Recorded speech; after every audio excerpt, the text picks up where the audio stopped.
Money is just paper. That's it. Your real money is not that paper in your pocket. Your real money is not that digital wallet of yours. Your real money is your value. You are now part of a social experiment. See now where my limit is. Only got no ohs. Thank you for joining us today on the journey towards self mastery. Our next guest was born in Nigeria and transitioned into the United States as an exchange student. Once here, he was able to seize his opportunities and become financially free. He's a graduate of Duquesne's University Business School. He's an entrepreneur, a financial professional skilled in whole life insurance, health insurance, universal life, employee benefits, and more. He's a senior vice president of People Helping People and executive marketing director of PHP Financial Services. Let's welcome today Mr. Kehinde Samuels to the program. Thank you so much, Mr. G. How are you there? I'm doing well, man. Definitely a long time coming interview, man. I appreciate, you doing the interview because I know you're a busy guy, man. So thank you for the time. Listen, I wouldn't not show up. I realized this interview was almost good to close to a year in the making. So I have to show up. I have to show up. Yes, Absolutely. sir. Yeah, man. And what I was definitely inspired just hearing your story and how you were able to find success in life. And I think that, that's the type of people that we love to speak to and interview. And I know you like your social media presence is a lot and you got a lot of followers and stuff like that, but you seem to still be very genuine and honest and you really giving back to people. So that's one of the things that I was definitely interested in and having you on, man. So thanks again, man, for Thank you. coming on the program. Yes, sir. Absolutely. Thank you. You're out there in New York, Long Island, right? Yes, sir. Yes, sir. They say if anybody can make it in New York, the concrete jungle, right? You can make it anywhere in the world. So, keep rocking. Definitely love what you are up to.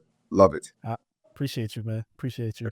Yes, sir. Before we get into, your humble beginnings, man, really Yes. want to get your ideology and your philosophy, when it comes to money. I know everybody kind of thinks of money a little bit differently. Yes. And you've gone up the ladder as far as success and financial stability. So just holistically, what is your view of money and what does it mean to you when you think about money? For me, you see, if you ask me these questions many, many years ago, I probably would have a different answer for you. Today, I have a different answer just because of my growth, my exposure, and so on and so forth. So, and then also my personal development. But what I realized today when it comes to money, money is just paper. That's it. Your real money is not that paper in your pocket. Your real money is not that digital wallet of yours. Your real money is your value. You see, you heard this before, and many. And when I heard this before, it kind of went over my head. I was young. I'm coming up. I don't care. Just give me the dollar. But you know what I mean? But as you realize, as you get older, wiser, and as you get more money in your pocket, you realize money is not about nothing is nothing more than value. So the more value I bring to you, the more money I make. It's as simple as that. So rather than chase money, chase your own personal growth. So when you have the growth and then you have the value, people open up their wallet to pay you. Solve a problem and you make money. The bigger the problem you solve, the more money you make. It's as simple as that. But you can't solve a problem unless you have skill set to solve that problem. So it goes back to what? To number one again, which is develop yourself to the point that your value proposition is so intense that you're solving problems all over the place. By the way, I mean, look at who's the richest guy right now? Elon Musk. The other day, Elon Musk just made $30 billion in one day. Let me say that again, 30. Today is what, Friday? I think it will happen Wednesday or Thursday. Just one of these two. He just made 30 billion in one day. How is a man making $30 billion in one day? In one day. And yet, majority of the world will only see 1 million. What's the difference? Because it's bringing solutions to the world that have to do with Tesla and everything else that he's doing. And so as a result, the world is prepared to pay him for changing the world. That's a problem he's solving. So the question therefore is this: what is the problem that you're solving? What value are you bringing? And that's your money. Mm, that's powerful right there. Now, with what you just said, some people really have an understanding that even with solving a problem, that this whole 99% versus the 1%, and there are 1% of the population and people that are going to accumulate wealth, and the 99%, no matter how much they try, is kind of going to stay in that rat race. So, what is your view on that, man? Because I know you transitioned from that I don't, 99%, right? don't believe it. Don't believe it. You know, don't believe it. Let me explain why. Okay. You see, that is a reasonable profit that rich people make for keeping majority poor. Also, there is a reasonable sense of orderliness that the government create by making the masses dumb. The government's not set up to accommodate smart people. Smart people would disturb the government process because people have to show up to vote. People have to, 8 to 4, 8 to 5, whatever the case is, people have to be at work. There has to be a reasonable level of orderliness in society. So therefore, things are cut out to make you work in a certain functionality to keep things in order. But when you escape the matrix, then you become a disturbance to the governmental system. Across the world, by the way, it's not the US thing, it's just political setup. Okay. Once you understand that concept, then it's very easy to understand that if you're 99 percentile, you're 99 percentile because you're still in the matrix. But everybody have the capacity to rescue themselves from the matrix. And how do you do that? Okay, it's very simple. Today, it is easier than ever done before. Because look at how me and you connected. Wasn't it social media? I'm on your iPod. Literally, I'm on your podcast right now. Okay? You see, we didn't get to know each other, but yet we're talking right now as friends. And then we're sharing our thoughts to the rest of the world. Okay. Today, you can reach out to anybody. They will either, it's one or two. They will either answer you or they don't answer you. If they answer you, you continue with the process of what? Bringing them into your circle.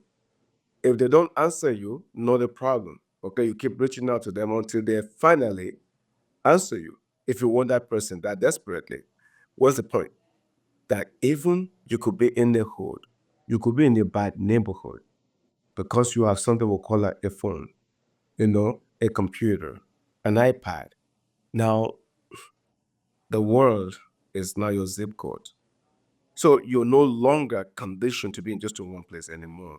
So the idea is this, that the 99% of people are kept old school.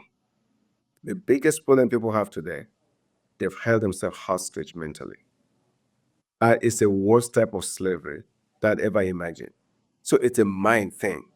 It's not anybody's thing anymore. It's purely a mind thing. So my advice to people is this: invite a millionaire into your life, pick up a book about how people made it, read stories of successes, relatable stories, find a mentor. So rather than watching Netflix and all this, Housewives of Atlanta, I don't have nothing against these things, but go ahead and actually learn. And if you're gonna go on YouTube, go to how-tos and learn stuff and actually like grow and get better. These are the kind of stuff that will liberate people financially. And then you go from your 99 and go to the 1%. But don't buy that anymore. It's just one of those things that people say to justify, their inability to process issues better. That's it. And people think, oh my God, you're tough. Why dare you say that? I've been there. I know what it's like. I wasn't born with a silver spoon. Poor as a joke. 3 meals a day was a struggle. Wearing my shoe as a kid, I understand it. So, and I'm not saying, by the way, I lifted myself. No, I didn't say that either. Somebody probably believes in me, and I ran with it. So the audience listening to us right now, I just want everybody to know, the win is for you to take, 100%. And by the way, either you and I know it or not, your life is a war. Yeah, we are at war. Somebody's gonna win. So you either negotiate with your brain to win or you negotiate with your brain to lose. And you can say, oh, by the way, it's just the way things are. There's nothing I can do about it. You just negotiated a loss for yourself. Or you can say, you know what? I deserve better. what the heck am I doing here? You're negotiating a will for yourself. Either way, by the way, you're right. If you negotiate a loss, self-fulfilling prophecy, a win, congratulations, self-fulfilling prophecy. Either way, you're the architect. Yeah, that is beautiful, man. Well said. Well said. I was recently watching your social media and you were talking about wealth, which, if you speak to anybody and you ask them like, what are your life goals?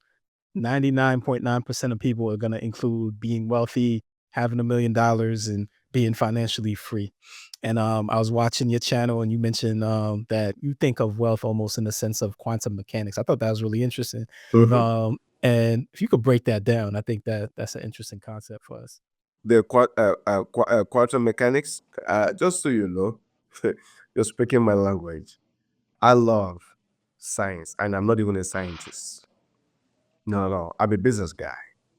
But I'm fascinated with the field of quantum physics, quantum mechanics, astrophysics, and I'm just, it's science generally. Why is that? Because I went from the world of spirituality, you know, into the world of science, but the two of them collide, and I realized that the ultimate source of everything is God, but then in the practical world, you got to use practical laws to defeat practical enemies. So therefore, you need to understand what science really is. So I encumbered myself, in quantum physics. So in quantum physics, there's a lot of concepts going on. Either it's quantum entanglement to quantum destabilization, or even the basic concepts of the law of attractions, explained in the world of quantum. There's a lot of variety, of studying matter in the world of quantum. But if we want to use quantum physics to attract wealth, if that's the subject matter here, let me put the other ones aside. Quantum physics tells us this, that the process of visualization is real. No matter what people think, that it's actually real. The way you think is real. So they performed the experiment, I think it's the ECC, or what is it called? Yeah, it's ECC. I always get it wrong. EEC or ECC cap that measure your brain waves. And they were able to tell the type of energy you were emitting. They can measure that. But let me tell you what they did that's even more radical.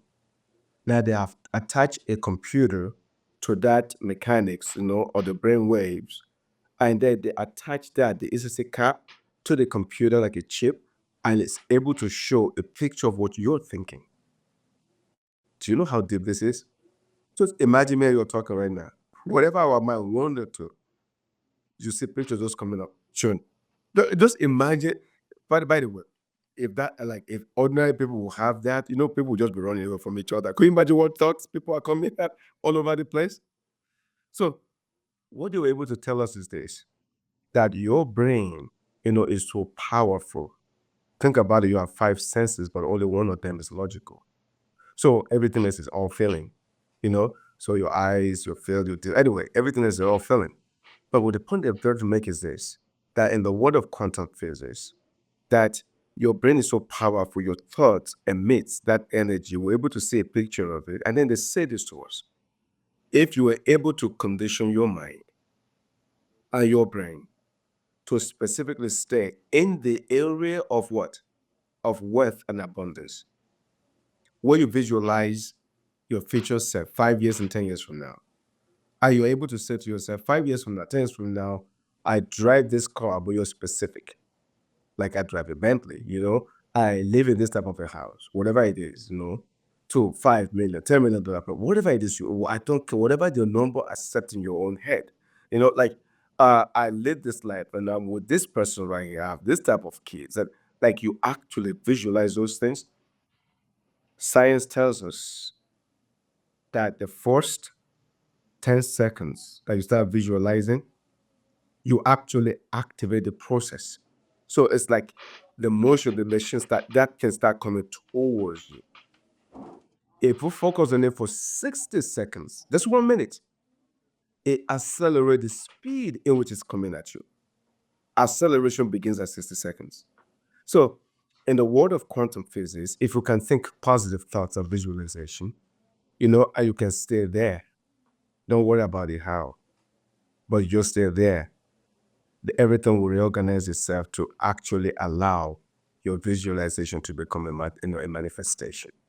This is it. And you apply this towards wealth. How much do you have in your account?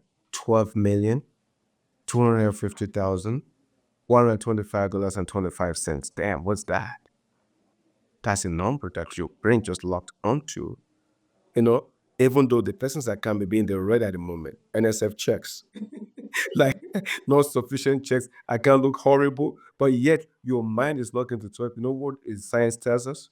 In a matter of time, it will show up in your account. This is life. So quantum physics works. Yes, sir, man. Thank you for that. That is powerful. And I was actually even thinking about it myself when you were saying it, just 5 years, 10 years. And I had the visualization in my head about what I wanted, man. And it's a powerful thing, man. I did that in order to, see myself teach in the classroom and visualize it and almost everything I thought about when I was in college and how my classroom would be, like the type of students I would have, the discussions we would have, like came through to fruition. So I think when we talk about these things, sometimes it seems like silly ideas and, like, come on, man, like really, like you're just gonna think about it, it's gonna be, but it's like when you couple that with belief and really having this intrinsic motivation that you can make this happen, it becomes like like you become unstoppable, man. And I just really wish more people had that, mindset that you just said. But appreciate the Of elevation of that. course. Of Yeah. course. Now, we can see you for what you are right now, man. You have all these followers on social media. You're making millions of dollars a year and everything. But there was a starting point, man. I think this is important, especially as we were talking about going from the 99% to the 1%, and that it is in the realm of possibility. So I really want to take a second to really just rewind and dissect your life a little bit and how you were able to transition into this lifestyle. So you had humble beginnings in Nigeria. So walk us through, your early life and how you transitioned into the United States. Well, IJ, let me start by the way, thank you for asking this question. I think, sometimes most people in life, they can relate to an underdog story. The same reason we'll root for a sports team that's losing, but all of a sudden they start winning, we'll clap for them, we want them to win so bad. And I think that's life. In my situation, it was just the way God made it. That at the age of 7, my dad passed. It just in an accident, he was gone. Mom has to raise 8 children by herself, and it was a tough deal. It was. I can only imagine, all the pain and suffering she went through.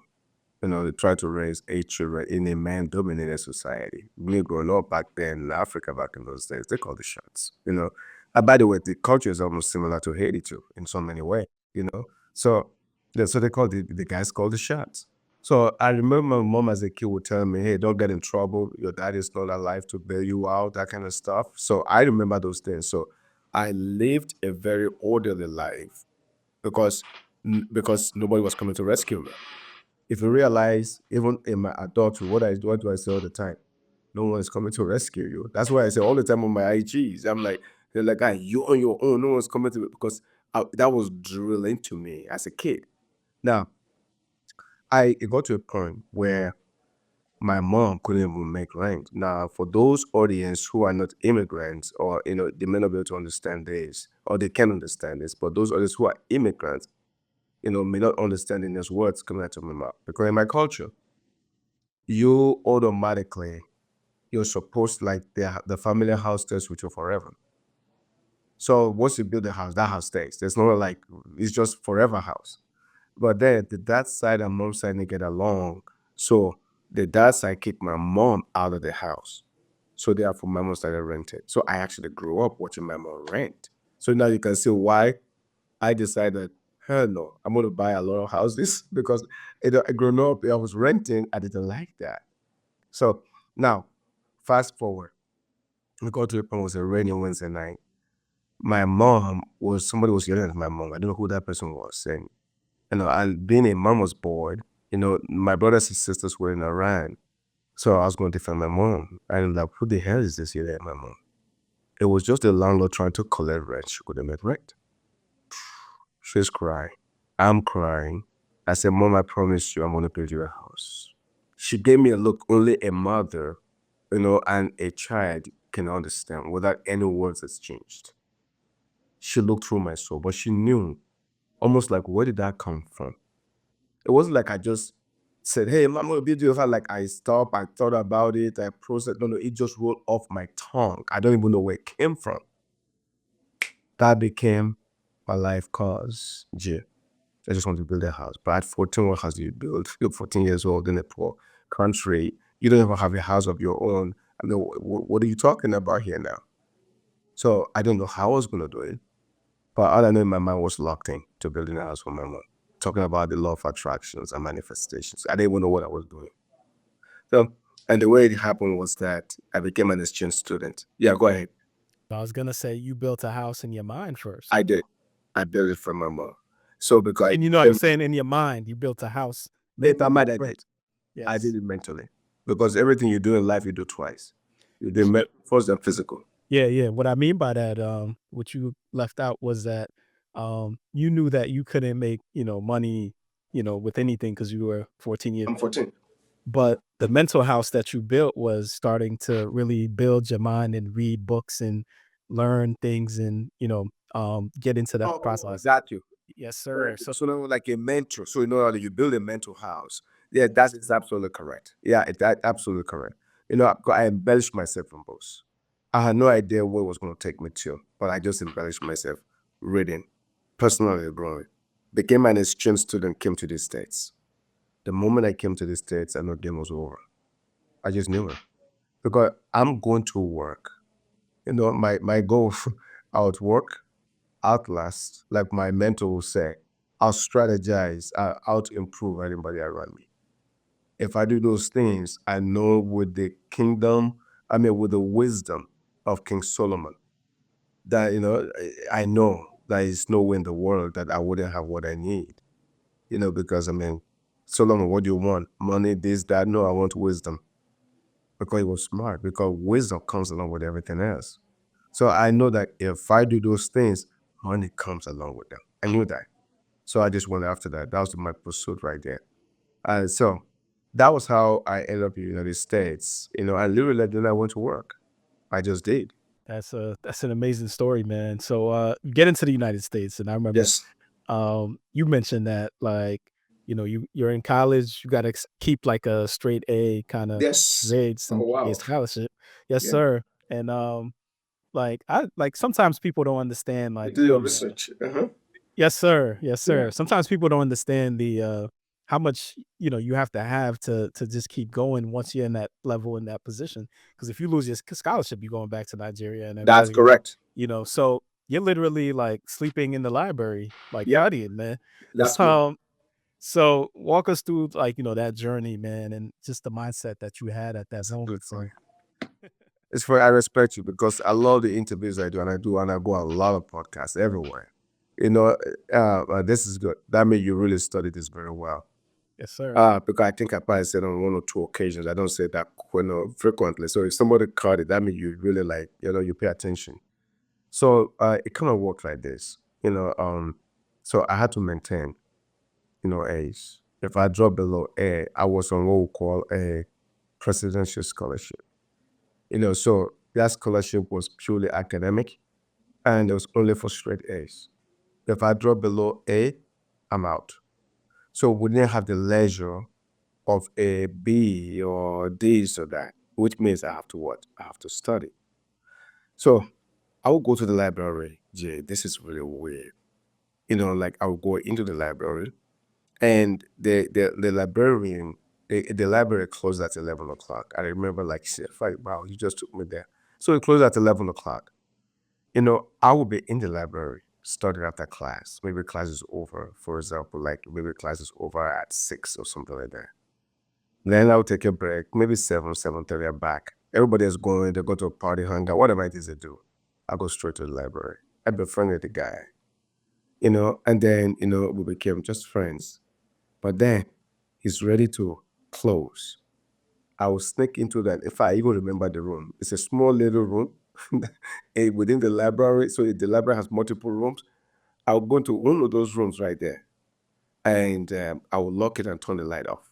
Just exactly at about 10:55, because I'm just going to make his run. This is the last run before he exits. So anybody here, nothing like that? I'm quiet. He leaves. I turn the light back on. I'm surrounded with about 2 or 3 books because I couldn't afford the books or anything like that. So I had to go to the library to borrow the book, to read the book. I have to do the homework and do the assignments. I didn't have the leisure of, because sure, I actually didn't have the money for that. So I would do that and I would stay up. The librarian would not come in the morning. Lord have mercy. Library will come in the morning about 7 a.m. They start opening the library and all this one. Students start coming in and stuff like that.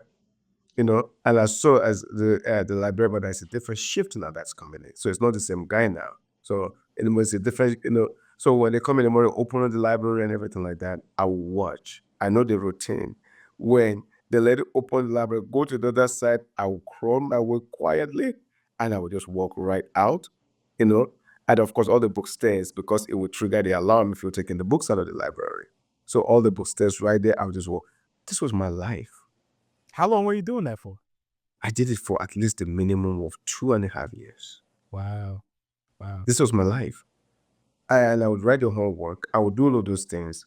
And I would watch some of the students. They had the book. They could buy the books and they wouldn't.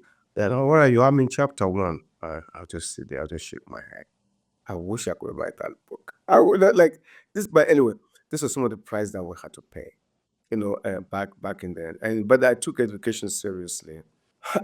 Because I knew, if nothing, the way I think will be different. At least I know that. So lucky enough for me, I always bought into the concept of sharpening the mind. But people that realize, wow, you would have gone to school. Why did you do this? Why did you do that? But I have a different language today about education, especially formal education. But when I was doing it, I was in it. I did what I had to do to make sure I successfully completed my education, be legal in the States, until eventually, of course, until I became a citizen. So that was my journey. Yeah, man. I mean, what you're saying about education is interesting too, because it kind of negates your journey and what you did, because you talk about just not really believing in the college process right now, and a lot of people are changing gears when it comes to college, especially the how much money it costs and the availability of education outside of school and things like that. But it seems like it was beneficial to you. So what garnered your change in mindset when it comes to college? One of the criticism I get all the time is that, look at you. You got all these degrees. And then you come out of that, then you're talking about the fact that, oh, college is this, college is that. Please don't dare talk about that anymore. I mean, people actually send me messages. I say, please don't ever talk about college this, because at least if it's someone that have no college degrees, it's okay. But with a guy like you, you have no business talking about college like that. All right, here's the reason why. College has become commercialism. Think about this, okay, for a second. What is the purpose of going to college? The idea is to get a degree so you can get a job and you could, get the, that whole concept of living good and things like that, which a lot of times doesn't. To some degree, yes, but it's bigger than that. And The some the people real believe. essence. Go ahead. The I real was gonna say, essence. you got it, you got it. You sure? No, go ahead if you know. Go ahead. No, I was just trying to answer your question. I know some people believe the purpose of college is just to socialize and network and things like that as well. Um, but No. The real purpose of going to college is to teach you how to think clearly. That's the whole purpose of college. But the degree and all this other stuff is just, okay, you know what? You have become a great thinker, a great philosopher in the subject matter. That is why PhD is a philosophy of blah blah blah. You follow me? But because the whole premise of that is that you can think clearly. That's the whole idea of college. All right. College has been so commercialized today and so profit driven that they're missing the whole boat of that. So I want you to think about it, okay? You go to college, you spend $100,000, $200,000, $300,000 for college education, you come out with a $40,000, $50,000 job. How smart is that? Okay, you go to college, nobody's sitting there teaching you about budgeting, how to accumulate wealth, the real hard life stuff, practical, tangible, on the street, how to build a business. No, it's all theories. So you score A, great, but you go on the street, the guy on the street will run circles around you and eat your lunch. So as I go through this stuff, I said, this is different. No. Why are they not teaching about business? How to start a business, the step-by-step process, how to find funding, how to even hire the right assistant, or even how to make sure that you're married to an entrepreneur-driven human being that can understand your goals and dreams so that you can have a united, long, sustainable marriage. How come they're not teaching these things? They're not. So for me, college took a different take. If somebody's sitting in front of me today and said, should I go to college? My question is, what do you want to do with your life? If the person can tell me what they want to do with their life, the odds are I won't be recommending college. And by the way, college will not be the same as it is anymore. Because by next year, with artificial general intelligence, we're now going to move away from classroom setup. So the building and work I'm going to, a professor standing on the front, the students, in a podium class, all of this is going to change. College now is going to become more like a personalized learning because artificial general intelligence, is going to act as a personalized tutor. That's what's going to happen for each student. They could operate online, at home, don't even need to be at school. And they'll be adapting teaching styles and materials for each individual to learn, to grow, to get better. In fact, they potentially will even be able to monitor your speed of learning and adjust to your speed of learning. That's AI. Think about that for a second. Content creation and knowledge generation, language and accessibility. That they're actually going to develop a language. We're speaking English right now, but anywhere in any part of the world can understand what we're saying in their own native language with our own voice. AI is going that by next year. So when you look at it today, it's just not the same anymore. So the old ways of doing things, it just won't carry over to the new artificial general intelligence world. That makes a ton of sense, man. And that's my point. Yes, sir. I didn't have enough time to expand my worldview when I talk about it because I just said it brief and move on, and I get a lot of heat for it. That makes a ton of sense, man. A lot of people don't think about these things when it comes to college, especially immigrants, because our parents tell us go to college or get a good job, and you don't got to worry about this and that and the third. And they don't know any better, so we don't know any better. We end up going to school, and like you said, we paid $300,000 for the school, and we making 50, 60, $70,000 a year. There you Right? And it's just, There you go. yeah, man. But going back into your life, man, and transitioning into finance. So you you had a little stint where you thought you were going to play, American football, Yes. and that didn't work out and everything. And somebody told you that you got to look into, insurance and everything, and doing that. And just from right that moment, can you walk us through just your process, going into insurance, learning about it, developing kind of mastery, really, those 10,000 hours, and then developing that idea of you need to have your own practice and things like that. So walk us through that journey. Thank you, by the way. You say insurance. I didn't go looking for insurance. Insurance found me, and I'm very grateful for that. Because you say, once you're going to the world of sports, it didn't work out. There's a reasonable level of discouragement, that takes place. You see, when I was in ATL, I was with some of the ex NFL players, and we're just talking about football generally. And it's kind of really funny actually. I was talking about a particular guy. We're talking about some of the best wide receivers in the league. And I just mentioned Ocho Cinco as one of them. They're like, oh yeah, you're right, Ocho Cinco, because they forgot his name, and I brought it up. 2 days later, I'm going to a shop. I already come up from my office. Guess who I had with me? Ocho Cinco. It was very funny. And there's me and we're laughing. I was telling him about what just happened prior. Because what happened when you leave the world of sports, sports, and then you go into the world of finance, and then insurance, to be precise. I didn't know anything about insurance. I could barely even spell the word insurance correctly. So it's like, What are you talking there? I don't know anything about sales. I'm a guy with a very thick accent that every time I spoke, people always say, but where you from? Can you say it again? That's back in the days. Today now, even argue with some people still argue with me today. Like, hey, I don't understand it. I don't understand what you said. I'm like, it's on you. It's not on me anymore. But people used to say that constantly to me. But Jay, watch this though. The lady says, could you try out get involved in the world of insurance? I didn't like insurance. I had a fender bender. I used to have a Golf Volkswagen, my first car in this country. Small little car like that. I don't even know they make them anymore. But small little car. I had a fender bender and the insurance company wouldn't pay me. So back in those days, I could barely even pay $30 a month for insurance. So when they didn't pay, first of all, I never understood the whole structure of insurance. I never understood advanced society. I know this. So all I thought insurance was rip-off. How am I going to keep paying something every single month that I'm not using?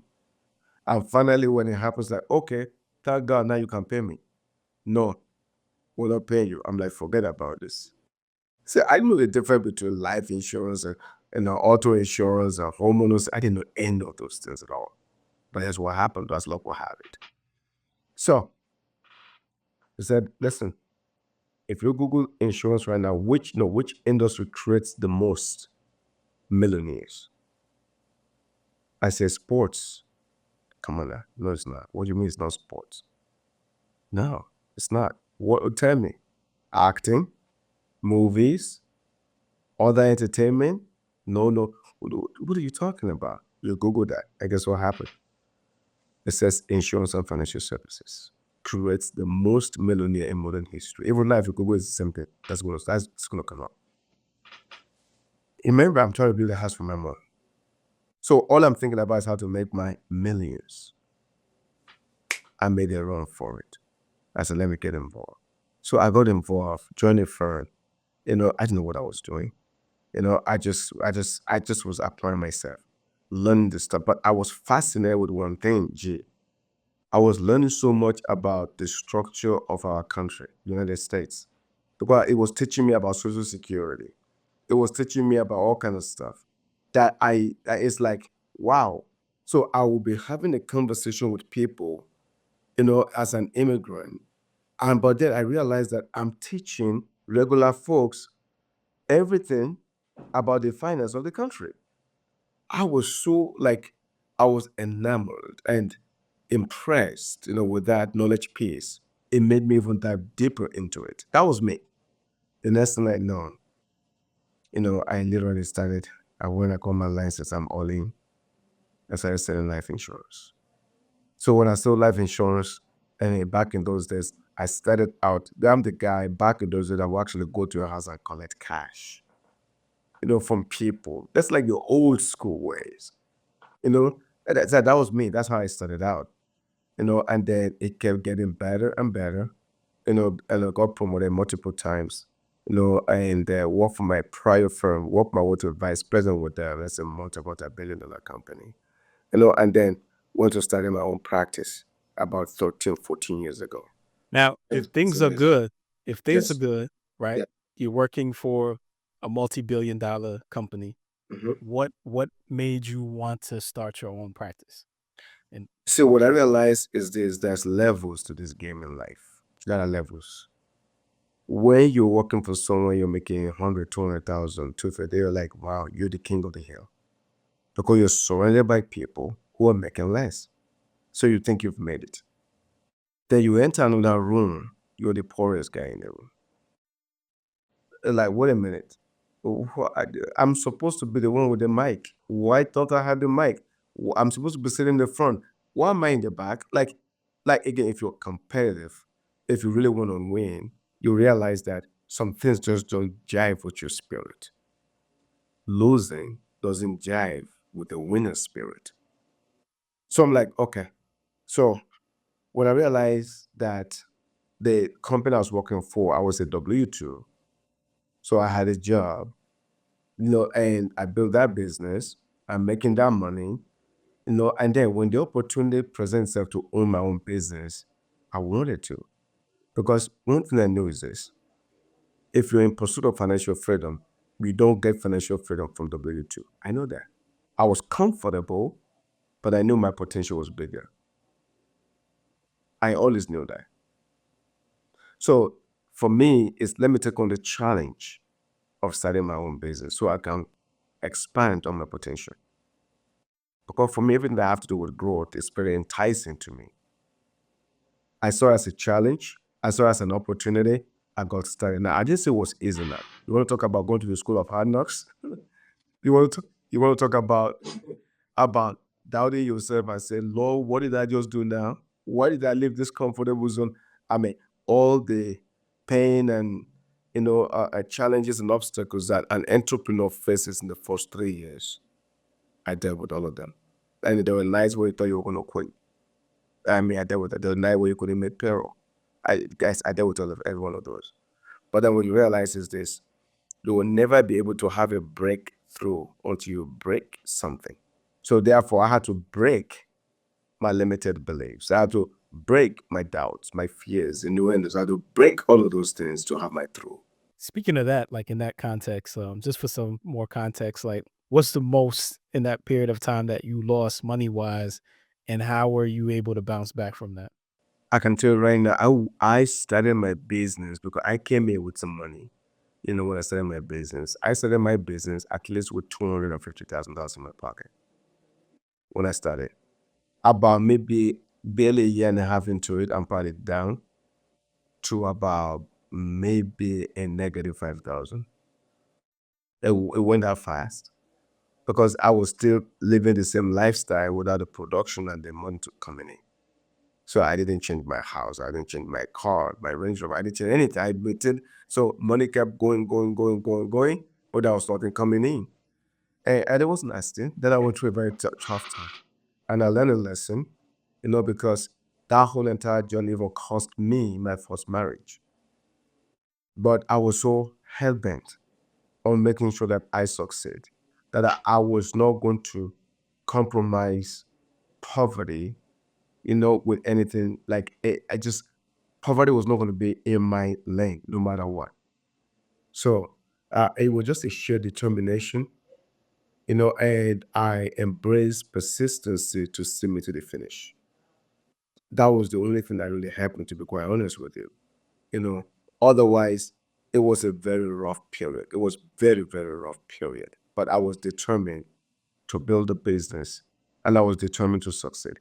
Ray Dalio says something very profound. It says, mistakes plus reflection equals progress. So when you make mistake, you reflect on it. There goes your progress. But I had to be very much like in tune aware and actually held myself responsible without blaming anybody. I own it. Let me say that one more time. I owned it. It was my responsibility. So I didn't point fingers at anyone. I took responsibility, and I believe it or not, Jade, I really believe that helped me tremendously. Otherwise, I've been walking around playing victimhood, which have kept me down for the longest time. But I was lucky enough to recognize I didn't have to play victim. Yeah, that's powerful, man. I definitely want to get into what life insurance is and everything, but before we get into that, like I'm just curious. So, um, you go from low to top, and you're succeeding with your business and doing really well, and you're financially free. At that point in time, like once you conquer that mountain, what motivates you to want more and to continue pushing and not to get complacent? There are 4 stages or three, I know 4 stages, if I can recall, that we all go through in life. Number one is called survivability, survivor. So like, oh my God, I'm just trying to pay my bills. My rent is due, my this is due. Oh my God, what do I do? Maslow's laws, of needs, hierarchy needs. Like, oh my God, clothing, food, shelter, survival level. Then you go from survival level and you go to the next level. So at the next level, it's not about surviving anymore. So now you're going to status. That so okay, what's your status? What like, all right, hey, I live better than you. I'm in this neighborhood. You're in that neighborhood. I drive this car. Bingo. You go status. Then you go from status. You go to the next level, and the next level is freedom. So at this level now, it's like you're free. Money is not a problem anymore. So it's like you can pay your bills, you can do all the things you want, You could travel the world like you're free. Then you start asking yourself, why did God even put me on planet Earth? Then you go to the fourth one called purpose. Then you discover your purpose, and for the rest of your life, locked on. You see, most people never see beyond survival. They never, the first level. So in my case, it's very simple, okay? Even though when you can pay your bills and you can breathe, you realize life is bigger than money.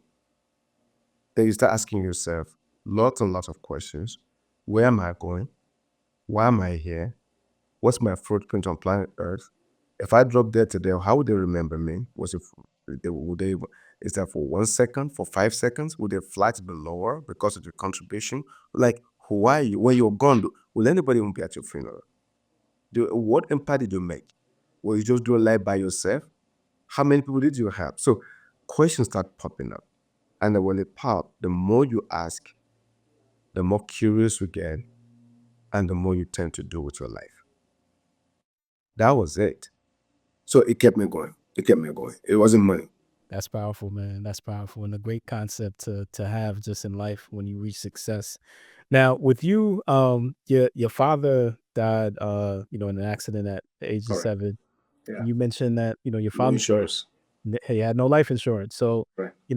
a lot of us, don't learn about these things and don't have an idea of the importance of it, what it is, what it means, and sometimes I feel like financial literacy we think is just this really complicated language that we can't break down, and we don't even waste time. This is Spanish. I'm not even going to waste time trying to learn this. Let me just make my money, save money, do this, do that.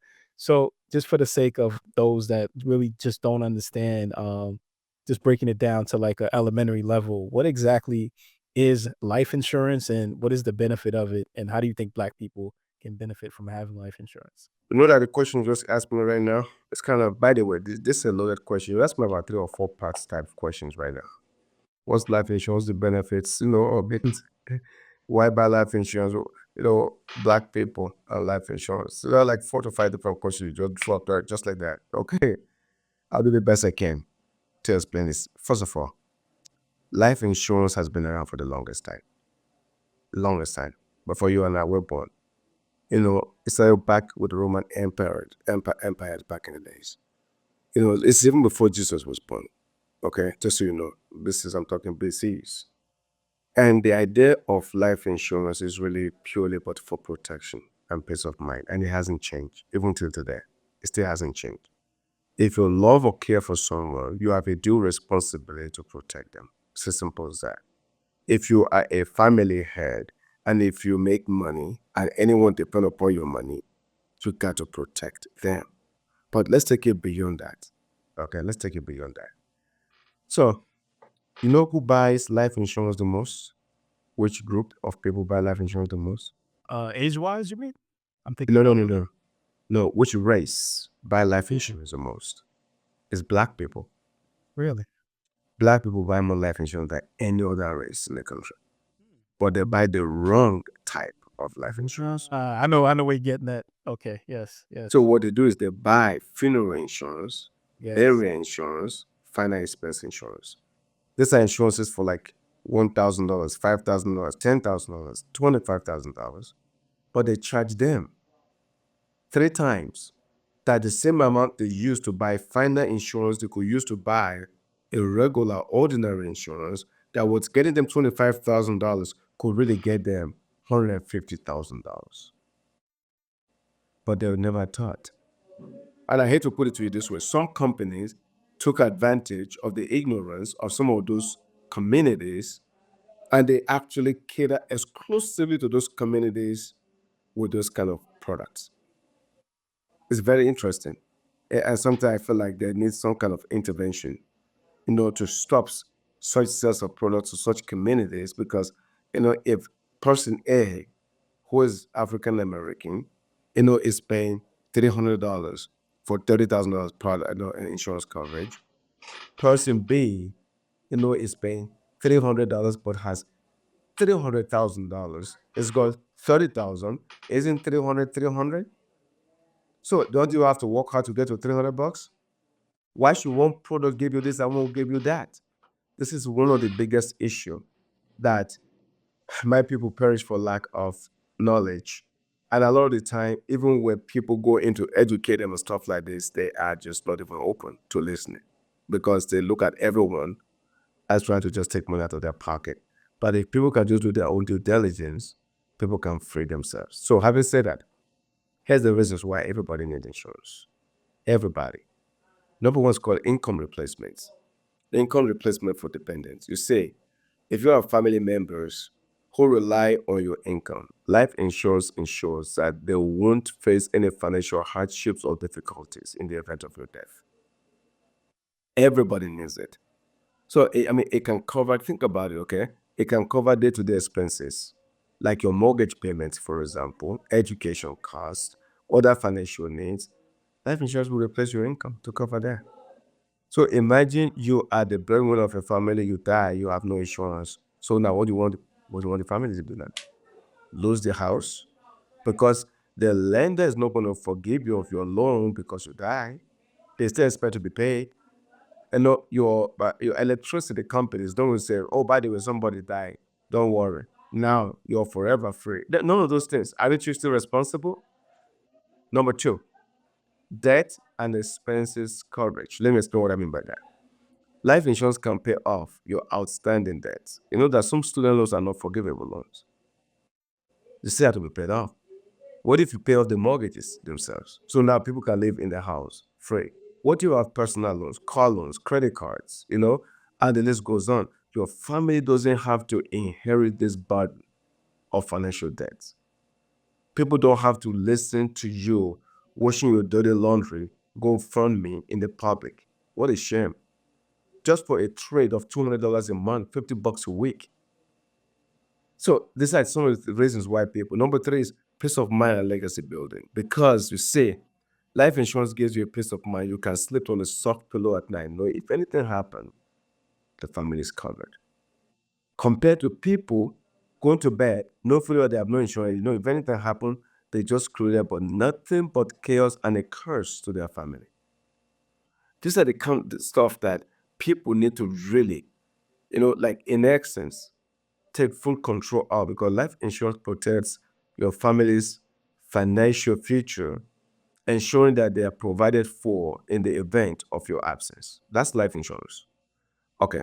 Today, G, we have life insurance today that actually it's not about if you just die anymore. People have heart attack, stroke, invasive cancer.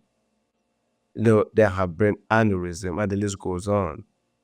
ALS and so on and so forth, burns and accident. The life insurance will actually advance a portion of the death benefit to you while you are alive. Dead. People come and collect $100,000, $150 during COVID, because COVID created a condition where you have one or two or three illnesses, community, and then it trigger a living benefits. People are coming to collecting checks left and right. What if you ever had insurance? You had COVID, you couldn't go to work for months. Then what happened? You lost the house. They kick you out. But you see what life insurance is doing now? And then look at what the rich people do with it. Like your Rockefeller. Rockefeller, like Waterford methods, where they use life insurance to create and sustain wealth. Or even if you look at Walmart, if you look at McDonald's, the first McDonald's franchise was actually, first McDonald's restaurant was actually purchased with a cash value of life insurance policy. The company today that I'm part of, that I'm franchise from, actually the company was started from the cash value of a life insurance policy. The list goes on. Even the happy place, Mickey, what's it called again now? Disney. Okay, the happy place. Life insurance kept on going.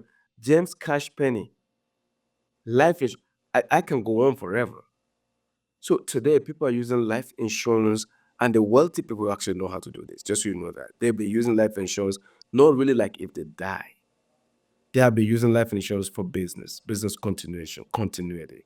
Buyers, they'll be using life insurance for every knowable wealth activating concept the poor person think if I die. So if you ever hear BYOP, be your own bank, or if you ever hear infinite banking, People are using their life insurance like a form of a bank. So I can go on and on, but it's just today, I think it's just a travesty that people don't self-educate. And it's costing our people a lot of money. Now, Dr. Thomas, I know we probably got to do a part two, man, because I know your time is precious, man. Yeah. Just for people that understand the message, where do they go to get the life insurance and everything? This happened to be my space because I've been doing this now for 28 years, you know? So that's a long time. When I think about it, actually, myself, it was like, hey, where did you start? What do you mean 28 years? You know, I'm like, yeah, you know, um, people, I'm on my Instagram. So people send me messages all the time on Instagram, and that's my name, Kehinde 10, KEHINDE 10, Kehinde 10. That's my Instagram. People can also find me on my YouTube. My YouTube is Dr. Kehinde Thomas, Dr. Kehinde KEHINDE Thomas. You search, you'll find me right on YouTube. And also, I have a social media telephone number I gave you earlier. I emailed it to you. That my social media number is 954 478 4498. Again, 954 478 4498. I take a lot of text messages, on that number more than anything else. Yes, sir. And definitely got to have you back, man. Before we wrap up, Yes. you're doing amazing work, man, and you built a strong legacy for your family. Appreciate And just as you think about legacy, what is the legacy that you want to have in terms of what you want to be remembered for and known as when it's all said and done, man? Thank you for these questions. These are elevated questions, by the way. Yeah, these are high frequency type questions. I appreciate that. When I get that, when I go on podcast, I really appreciate questions like that. For me, it's very clear. I believe that God is using me as an instrument to teach financial literacy, to bridge the wealth gap, and ultimately to do one thing, to tilt the earth towards the heaven, just through using financial literacy and bringing people back to God. Because when you are free financially, you make right decisions for yourself, and when you make right decision, you can impact more people to make the right decision also. And at the end of the day, we're only custodians. It doesn't matter how much money you have. You're not taking a dollar with you to heaven. You met them here, you die, you leave them here. They don't live with you. So what you do with your life should be how much difference or how much impact did you make in people's lives, so that when you're gone, people remember you. One day, I would love to be remembered like the house I grew up in Africa. I would love for that house to turn to a museum. Just like MLK. I went to his house at Ebenezer Church. I went over and said, oh my God, museum. Because he made such a difference in people's lives. That would be a phenomenal dream for me. I see it. I see it, man. I see it. Man, I'm just so thankful for just the amazing gems that you gave us today, man, and the interview and everything. Man. Before we leave out, can you leave us with your favorite quote and what it means to you? That's my favorite quote. I love her. My favorite quote is a very short, sweet quote. I live by it. Like work like it's up to you, and pray like it's up to God. And if you want to unpack it, is this: that you actually have to do your part, and then God will always do His part. You are ordinary. God is extra, and together you become extraordinary. That's it. Powerful. Powerful. Work like it's up to you. Pray like it's up to God. Yes, sir. Yes, sir. Man, hopefully, man, in the future we can definitely get you back on the program because I still feel like you have just a wealth of knowledge and information that we all need, man. And thank you again for coming on and just giving us these financial gems that I think all of us need, man. And I would just imagine what the future of Black people would be if everybody went and got life insurance and had these things covered. And when You you will know, have, just so you know, you won't have police violence anymore. It's the easiest way to solve police violence. I just told you know that. But the insurance company will be calling the cops like, what the hell are you guys doing? I will pay too much claims. Stop it already. Like, listen, if everybody were to go and get insurance and get a big insurance, place. You know, you will solve so many of society's problems. You will shock yourself. But anyway, sorry about, I just have to respond Yes, to that. sir. No, absolutely, man. And I just urge any Black person definitely listening, if you don't have life insurance, please get it. There's more value to it than just if you die, like you just mentioned. So definitely check out Dr. Thomas's social media because he unpacks life insurance a lot and makes it very simple to understand. So check that out. And of course, support what Dr. Thomas is doing. And of course, remember, your mind is the most powerful tool in the universe. If you can think it, you can do it. If you believe in it, you can be it. And if you fight for it, you can have it. The world is yours. This has been your host, Mr. G, and I will see you next time on Mastermind. So every day I'm going hard. I'm talking business, bank accounts, and credit cards. And somehow we defeat the odds and making sure that no one starve illegal or you had a job.